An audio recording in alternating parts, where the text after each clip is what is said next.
Facebook. Now they've also locked their LinkedIn. Okay, it's only Instagram that is left. As a matter of fact, he's already chasing the governor of Chicago right now all over his social media accounts. Nigerians, will you guys just take a break a little bit? We'll move to other stories. NNPP BOT suspends Kwankwaso, and that's also in the news. 2023 Kogi governorship election results will be transmitted from polling units, INEC, and this one too has been trending in Nigeria. Nigerians have been talking about it. People are saying, you fool me once, I am the fool. You fool me twice. What am I? No, don't fool me again. How can you tell us you transmit after now you say there was a hitch? That's what Nigerians are saying. It's not me. I didn't say it, right? We'll also look into this conversation, Lagos.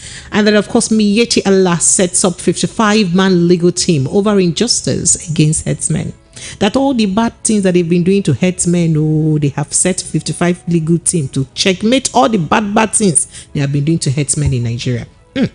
And our action minister, the number one minister of Nigeria, former action governor now turned action minister, Egwuatu, has taken in fact, he has done his first demolition of multi-million naira duplex in Abuja. All right, Lagos, let's take a little breather. We'll come back to begin to dissect this conversation one at a time. Dr. Deji will be joining us, to chiming out to help us analyze each of the stories. After this break, Lagos, we're coming back.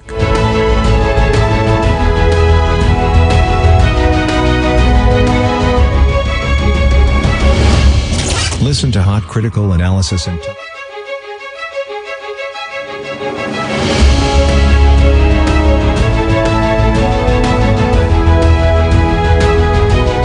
Listen to hot critical analysis and top trending topics of the day. Join Precious, Monday to Friday, 7 to 9 p.m. on The Evening Rush.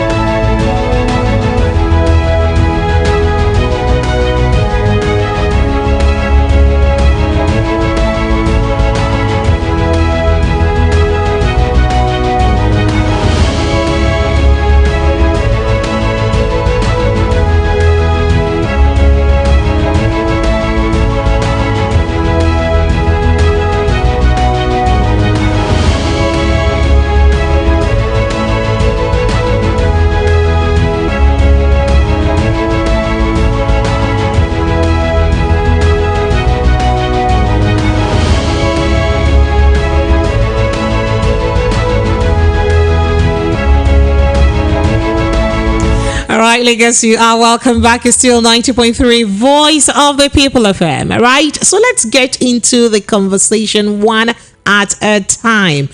Let me begin with things that's got to do with good governance in Nigeria, as we have a story of the building located that the Federal Capital Territory has. Okay, where do I even start from now?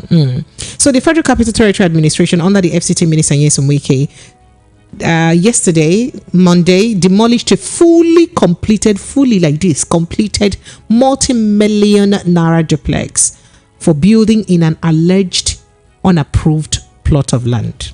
The building located on plot 226 cadastral zone, we'll say one, the address and all of that. In a land, but was allegedly taken over by one Alhaji Ibrahim Mohammed Kamba and Alhaji Adenutuku, who illegally constructed the duplex against all warnings.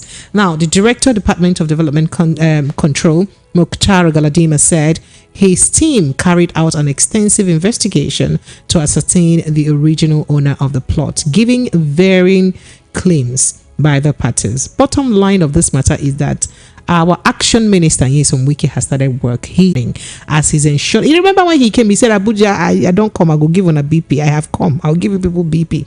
And then when he came, he said that to ensure that the Abuja master plan is effected, that he's got to hurt who he will hurt, he will step on toes, he needs to step on toes, he will demolish, buildings will go down. And I guess that's it. I just thought to, quickly let you in on that very, very quickly. And moving on to other stories before we go to our big story of the day, which is Chicago University, by the way.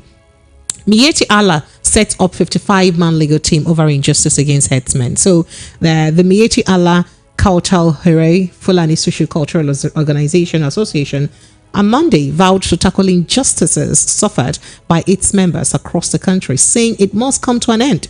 To this end, the organization has constituted a 55-member legal committee to take stock of all case against its members nationwide with a view to seeking legal redress. Now, two other committees comprising enlightenment and nomadic education were also inaugurated to address the problem of education and social cohesion. I think I like this paragraph very well. The association declared during the annual general meeting held in Karu, local government area of Nasarawa State. According to the association, the continuous incarceration of Fulani cattle herders in the country has compelled the Miyetti Allah Kautal Hooray Fulani to inaugurate a 55-member legal team to rescue headsmen currently serving on just jail terms. Okay, so I'm also wondering, I do hope that, where communities that have had issues with, cattle or headsmen destroying their farms and, on incessant attacks from headsmen, I do hope that Miyetti Allah will also look at those accusations from those communities, because it's good that you protect your own. It's also good that you teach your own people to also protect and respect other people's space. I don't know if that makes sense, but I will move to Dr. Digi chiming on that conversation whilst we move on. Another interesting conversation. In fact, let me move to Kwankwaso very quickly, and then I come back to Kogi State election. As the Board of Trustees, BOT, of the New Nigerian People's Party, NNPP, has suspended its candidate in the February 25 presidential election, Senator Rabiu Musa Kwankwaso, for alleged anti-party activities. The BOT also suspended the National Working Committee of the party. It also appointed new national officers headed by Dr. Agbo Major as acting national chairman of the Mr. Ogini Olaposi as acting national secretary with 18 others. This news has shocked the entire country. Yeah, everyone is just wondering, okay, so what's going on here? Candidate under the Lamidia Papa-led BOT, the Lamidia Papa-led National Working Committee, if the drama that is also going on, with that area, it's anything, or in that area is anything to go by. Because people are worried, you just stand up and, okay, well, the good thing is that NNPC does not have any case in court anyway. So let's just see how this goes, But the bottom line is that Kwankwaso so far has been suspended from the party. So you're no longer a member of NNPP again, just like that. By the way, NNPP also did produce a governor, right, who is the governor of the state, the Kano State. So I'm wondering where all of this is going to. And remember that the governor of Kano State is more like the godson of Kwankwaso because he's married to Kwankwaso's daughter. Where is all of this going to? All right, your guess is as good as mine. I will let you in as the drama unfolds because my job is to come and do the tatafo to you.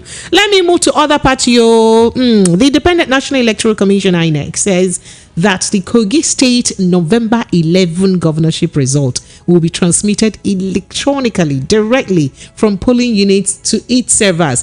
And Nigerians have been shouting, you say.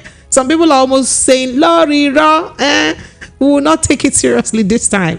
Well, let me just break down that story to you, right? Because my job is to do that.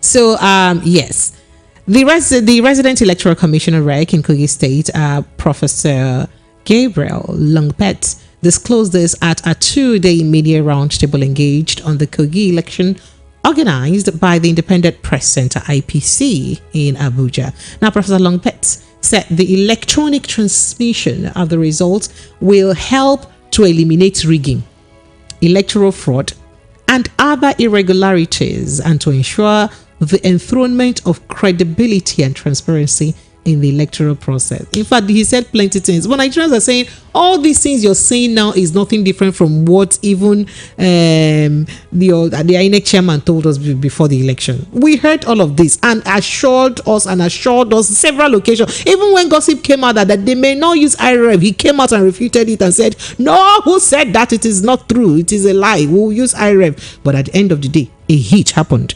A technical hitch till today, which we do not know the nature of and how it did happened. So you see, so that is why this is another story. Well, let's move to other conversation, Lagos, before we get to our, big story of the day. Vice President Kashim Shettima has said that the Nigeria's economic situation is in a big mess, adding that the country is chained by poor governance. Who chain them? We know to tackle, would tackle all that he needs to tackle. Asking the committee to come up with a roadmap that would transform the economy and take the country out of the woods. Former governor of Borno State said fiscal policy and tax reforms were a potent tool for resource mobilization. He charged the committee to take recommendations that would be quick, deliverables in view of the current economic realities. Make una take advice and recommendations we go really work for waiting Nigerians they go through right now. In fact, quoting him, he said, the tax therefore before you is enormous. I believe you have the best brains to come up with a robust roadmap that will reposition our economy, addressing some of the fundamental issues underlining our fiscal and tax policies. Fiscal and nation, we are in a big mess, but I have confidence in your team. This is a great nation chained by poor governance, chained by many challenges, and my principal is a man of courage and conviction. He is a progressive man in the Nigerian political space. He said a lot of Nigerians are saying,